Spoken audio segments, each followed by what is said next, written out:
Il y a quelque chose que la plupart des gens ne savent pas. Quelque chose que même certains médecins hésitent à dire clairement, non pas parce que c'est faux, mais parce que ça dérange une certaine façon de penser. Pendant des décennies, on a appris que les artères bouchées, c'est une affaire de chimie. De chiffres sur une ordonnance. De pilules à avaler chaque matin avec un verre d'eau. Et si on les prenait, tout allait bien. On contrôlait. On gérait. On vivait avec le problème sans vraiment le résoudre.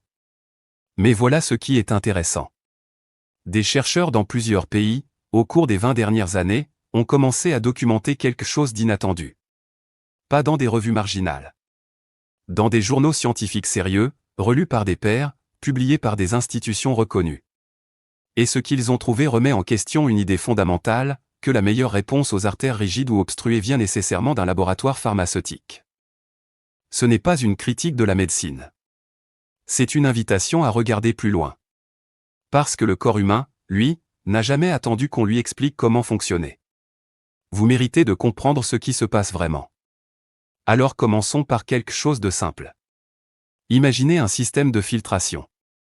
Pas une machine industrielle, mais quelque chose de vivant, de dynamique, quelque chose qui réagit à chaque minute de votre journée. Vos artères ne sont pas des tuyaux inertes. C'est une erreur que beaucoup font encore, même des personnes bien informées. On les imagine comme des conduits fixes, des tubes qui transportent le sang d'un point à un autre. Mais en réalité, elles sont tapissées d'une couche de cellules vivantes, l'endothélium, qui produit des substances actives, qui communiquent avec le cœur, qui s'adaptent à la pression, au stress, à la température, à ce que vous mangez, à la qualité de votre sommeil. Ce système de filtration vivant, quand il fonctionne bien, régule tout. Il dilate les vaisseaux quand il faut, les contracte quand c'est nécessaire, empêche les petites inflammations de devenir de gros problèmes. Mais quand il commence à se dérégler, les changements ne font pas de bruit. Aucun signal. Aucune alerte. C'est là où tout commence vraiment, dans ce silence biologique que beaucoup interprètent à tort comme un signe de bonne santé. Je me souviens d'une conversation avec un cardiologue qui avait passé 30 ans à travailler dans un hôpital universitaire à Lyon. Il me disait quelque chose que je n'ai jamais oublié. Il disait, le problème avec les artères, c'est que les gens attendent de les sentir. Mais à ce moment-là, le processus a souvent commencé depuis 10 ou 15 ans. 10 ou 15 ans. Pensez-y. Pendant tout ce temps, pas de douleur. Pas d'alerte. Rien qui pousse à consulter. L'absence de symptômes ne signifie pas l'absence de changement. C'est peut-être la vérité la plus difficile à accepter. Parce qu'on est conditionné à réagir quand quelque chose fait mal. C'est notre instinct de survie. Si ça fait mal, on s'occupe. Si ça ne fait pas mal, on suppose que tout va bien. Mais le corps, dans sa logique propre, peut compenser pendant longtemps. Les artères peuvent perdre une partie de leur élasticité. Des dépôts peuvent commencer à s'accumuler sur leurs parois. Et pourtant, le flux sanguin continue. Modifié, contraint, mais il continue. Jusqu'au jour où il ne peut plus. Ce que la science a compris plus récemment, c'est que ce processus n'est pas inévitable. Et surtout, il n'est pas irréversible à ces stades précoces. C'est là que l'histoire devient intéressante. Pendant longtemps, on pensait que les plaques d'athérome, ces dépôts graisseux qui rétrécissent les artères, étaient permanentes une fois formées. On pouvait les contourner, les réduire chimiquement avec des médicaments, ou parfois les enlever chirurgicalement. Mais l'idée qu'elles puissent se résorber naturellement, que la paroi artérielle puisse retrouver une certaine souplesse, que l'endothélium puisse se régénérer, tout ça paraissait presque trop optimiste. Presque naïf, même. Et pourtant, des études publiées dans des revues comme le Journal of the American College of Cardiology ou Circulation ont documenté exactement ce phénomène. Pas chez des patients qui prenaient de nouveaux médicaments miracles. Chez des personnes qui avaient fait des changements précis dans leur mode de vie. Des changements qui peuvent sembler banals, presque décevants dans leur simplicité. Parlons d'un de ces changements, peut-être le plus documenté, le plus étudié, et pourtant le plus sous-estimé. Le mouvement. Pas le sport d'élite. Pas les heures de gym. Le simple fait de bouger régulièrement, tous les jours, à une intensité modérée. Marcher. Nager doucement. Faire du vélo tranquillement.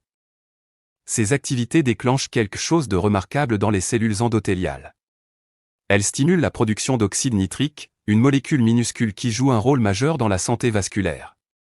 L'oxyde nitrique, c'est un peu le signal de paix envoyé aux parois artérielles.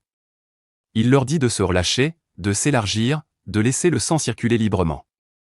Il inhibe aussi l'adhérence des plaquettes, ces petites cellules qui, en s'agglutinant, commencent à former les premiers bouchons dans les vaisseaux.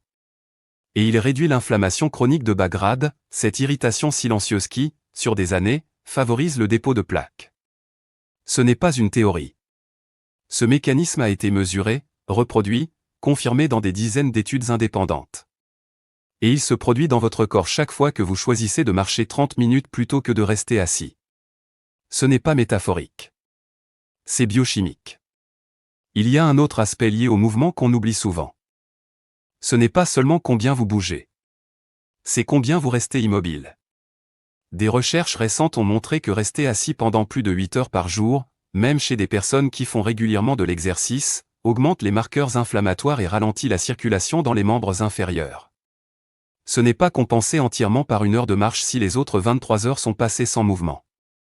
Ce que cela suggère, c'est que l'enjeu n'est pas seulement de trouver du temps pour l'exercice, mais de répartir le mouvement tout au long de la journée. Se lever quelques minutes toutes les heures. Choisir les escaliers. Marcher pendant un appel téléphonique. Des choses apparemment insignifiantes qui, cumulées sur des mois, parlent à vos artères d'une façon que même un programme sportif intense ne peut pas reproduire seul. Mais voilà ce que peu de gens expliquent vraiment, l'effet n'est pas immédiat.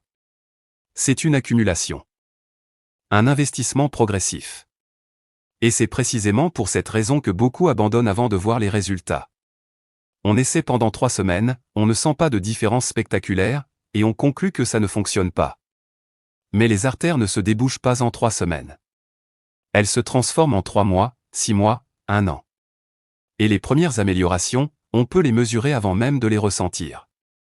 Permettez-moi de vous parler de quelqu'un. Une femme, 68 ans, que j'appellerai Françoise. Elle avait un taux de cholestérol LDL élevé depuis des années. Elle prenait ses médicaments consciencieusement. Elle faisait des analyses tous les 6 mois. Et elle avait l'impression de tout faire correctement. Mais à chaque rendez-vous, son médecin fronçait légèrement les sourcils. Les chiffres étaient contrôlés, mais la rigidité artérielle, mesurée par un test appelé vélocité de l'onde de pouls, continuait d'augmenter doucement. Les médicaments stabilisaient certains marqueurs. Mais ils ne parlaient pas à l'endothélium de la même façon que le mouvement. Françoise a commencé à marcher. Pas héroïquement. 20 minutes le matin, parfois 30. 5 jours sur 7. Elle a aussi modifié légèrement ses habitudes alimentaires, pas un régime drastique, simplement plus de légumes, moins d'aliments ultra transformés, et du poisson 2 fois par semaine. 10 mois plus tard, lors d'un suivi, son médecin a été surpris. Non seulement les marqueurs lipidiques s'étaient améliorés au-delà de ce que les médicaments seuls avaient produit, mais la rigidité artérielle avait légèrement diminué. Chose que les médicaments qu'elle prenait ne faisaient pas, ou très peu. L'histoire de Françoise n'est pas une anecdote isolée. Elle illustre quelque chose que les cardiologues qui travaillent en prévention commencent à dire plus ouvertement, les médicaments et les habitudes de vie ne sont pas interchangeables. Ils agissent sur des mécanismes différents. Et combinés intelligemment, avec le suivi d'un médecin, ils produisent des résultats que ni l'un ni l'autre ne peuvent atteindre seuls. Il y a une autre dimension que peu de documentaires abordent franchement, et c'est le rôle du stress chronique sur les artères. Non pas le stress aigu, le genre qui survient lors d'un accident ou d'une mauvaise nouvelle et qui passe. Mais le stress de fond, quotidien, celui qu'on ne nomme même plus parce qu'on y est habitué. Le stress de se lever le matin en pensant déjà à tout ce qu'il faut gérer. Le stress des nuits trop courtes. Le stress des inquiétudes silencieuses qu'on porte comme un vêtement dont on a oublié qu'on le portait. Ce type de stress maintient dans l'organisme des niveaux élevés de cortisol et d'adrénaline. Or, ces hormones, sur le long terme, ont un effet direct sur les parois artérielles. Elles augmentent la pression sanguine, favorisent l'inflammation, et perturbent la fonction endothéliale. C'est un mécanisme connu depuis les années 1970, mais son importance clinique a longtemps été minimisée. Aujourd'hui, les données sont claires. Le stress chronique est un facteur de risque cardiovasculaire réel, indépendant du cholestérol et de la tension. Ce qui est remarquable, c'est que les approches permettant de réduire ce stress, la respiration profonde, la méditation de pleine conscience, même les promenades dans la nature, ont été montrées comme capables de modifier des marqueurs biologiques mesurables. La variabilité de la fréquence cardiaque, indicateur de la santé du système nerveux autonome, s'améliorent. Les niveaux de CRP, une protéine inflammatoire souvent élevée chez les personnes à risque cardiovasculaire, diminuent. Ce ne sont pas des effets placebo. Ce sont des changements biochimiques réels, documentés, reproductibles. Il y a aussi quelque chose de fascinant sur le moment de la journée et ses effets sur le système cardiovasculaire. Les cardiologues ont depuis longtemps observé que les incidents cardiaques surviennent plus fréquemment le matin, entre 6h et midi. Pendant longtemps, on pensait que c'était une simple coïncidence. Mais les recherches en chronobiologie cardiaque ont révélé quelque chose de plus précis. Au réveil, le corps libère une vague de cortisol et d'adrénaline pour aider à la transition entre le sommeil et l'éveil. La pression artérielle augmente, les plaquettes deviennent légèrement plus collantes, et la viscosité du sang est à son maximum, en partie parce qu'on n'a pas bu depuis plusieurs heures. C'est pourquoi la simple habitude de boire 1 ou 2 verres d'eau dès le réveil n'est pas anodine. Une légère déshydratation augmente la concentration sanguine et la pression exercée sur les parois artérielles. Ce n'est pas dramatique chez une personne en bonne santé. Mais chez quelqu'un dont les artères sont déjà rigides, dont les parois ont déjà des dépôts, cet épaississement matinal du sang est un stress supplémentaire, quotidien, cumulatif. Encore une fois, rien d'alarmant en soi. Mais dans la logique de l'accumulation, chaque détail compte. Et le fait de savoir que certaines heures de la journée comportent une vulnérabilité vasculaire légèrement accrue, ça change la façon dont on aborde son réveil. Revenons un moment à la question centrale, qu'est-ce qui marche vraiment? Et pourquoi beaucoup de gens ne le font pas? La réponse honnête, c'est que ce qui marche n'est pas compliqué. Mais c'est exigeant d'une façon différente de prendre un médicament. Avaler une pilule demande 10 secondes. Marcher 30 minutes demande du temps, une intention, une régularité. Et dans un monde où tout va vite, où l'on cherche des solutions rapides, l'idée de changer progressivement sa vie quotidienne peut sembler moins séduisante qu'une ordonnance. Mais regardons les faits. Une méta-analyse regroupant les données de plus de 50 000 patients a comparé les effets des interventions sur le mode de vie versus les médicaments sur la progression de l'athérosclérose. Les interventions sur le mode de vie, quand elles étaient suivies rigoureusement, montraient une réduction de la progression des plaques artérielles de l'ordre de 12 à 18% sur 2 ans. Les médicaments agissaient principalement sur les lipides circulants, sans toujours modifier la structure de la plaque de façon aussi directe. La combinaison des deux, c'était là que les résultats devenaient vraiment significatifs. Ce n'est pas pour dire que les médicaments sont inutiles. Ce serait faux et dangereux de le prétendre. C'est pour dire que les traiter comme la seule réponse possible, c'est passer à côté d'une partie essentielle du tableau. Parlons maintenant de la qualité du sommeil. On parle beaucoup d'alimentation, d'exercice, de stress. Mais le sommeil reste souvent dans l'ombre. Et pourtant, les données scientifiques sur son impact cardiovasculaire sont particulièrement frappantes. Pendant le sommeil profond, la pression artérielle baisse naturellement d'environ 10 à 20%. C'est ce qu'on appelle le dipping nocturne. Les personnes qui ne présentent pas cette baisse nocturne, souvent parce qu'elles dorment mal ou peu, ont un risque cardiovasculaire significativement plus élevé. De plus, le manque de sommeil augmente la production de molécules inflammatoires, accélère l'oxydation du cholestérol LDL, et réduit la capacité de l'endothélium à se réparer. Une étude de l'Université de Chicago a montré que des personnes dormant moins de 6 heures par nuit présentaient une accumulation de plaques artérielles 2 fois plus rapide que celles dormant 7 à 8 heures. 2 fois. C'est un chiffre qui devrait nous faire réfléchir sur ce qu'on sacrifie quand on coupe dans les heures de sommeil. Il faut parler aussi de ce qui se passe au niveau cellulaire quand on améliore son alimentation. Non pas d'une façon abstraite, mais concrètement. Quand on réduit les aliments ultra transformés et qu'on augmente les légumes, les légumineuses, les poissons gras, on modifie le profil des acides gras circulant dans le sang. Les oméga-3 ont une action directe sur les triglycérides, sur l'agrégation plaquettaire, et sur la réponse inflammatoire. Ces effets sont mesurables en quelques semaines. On modifie aussi le microbiome intestinal. Et cette connexion entre l'intestin et le cœur, qui semblait anecdotique il y a encore 15 ans, est aujourd'hui l'un des sujets de recherche les plus actifs en cardiologie. Le microbiome produit des métabolites qui circulent dans le sang et qui influencent directement la santé vasculaire. Certaines bactéries intestinales produisent des substances qui réduisent l'inflammation artérielle. D'autres produisent des substances qui l'augmentent. Et ce que vous mangez chaque jour façonne l'équilibre entre ces deux populations. Ce n'est pas de la science-fiction. C'est de la gastro-entérologie et de la cardiologie qui se rejoignent sur un terrain commun.